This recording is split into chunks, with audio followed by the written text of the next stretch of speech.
Huwa sabiħ li tara d-dedikazzjoni tal-istudenti biex jibnu karozza mill-bidu u dan jagħti tama lil-futur ta' pajjiżna. Dan kien il-messaġġ li wassal il-kap tal-Partit Nazzjonalista Alex Borch fi żjara li jagħmel waqt l-Open Day tal-Għaqda UM Racing fejn l-istudenti preżenti spjegaw il-preparamenti meħtieġa sabiex jibnu karozza mill-bidunet. Din is-sena l-istudenti qed jibnu karozza tal-elettriku sabiex itelqu biha barra minn xtutna fi ftit tax-xhur oħra. Dan apparti il-fatt li proġett bħal dan jirrikjedi ħafna ħin kif ukoll testijiet sabiex jaċċertaw li l-karozza tkun magħmula kif suppost. Matul din iż-żjara l-istudenti urew il-karozza li qed jaħdmu fuqha filwaqt li spjegaw lil kap tal-Partit Nazzjonalista il-komponenti differenti ta' din il-karozza li hija magħmula kompletament mill-istudenti. F'kummenti ma' Net News il-kap tal-Partit Nazzjonalista Alex Borch qal li bi proġetti bħal dawn tara l-futur sabiħ li għandhom l-istudenti li propju qed jikkreaw prodott lokali. U sabiħ tara d-dedikazzjoni li jagħtu, ġifieri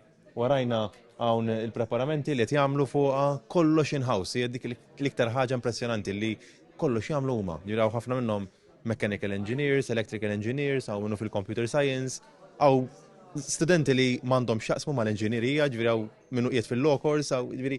Però huma nies li jħobbu is-sewqan, jħobbu il-Formula 1 u allura jingħaqdu flimkien u jagħmlu dan il-proġett tant sabiħ.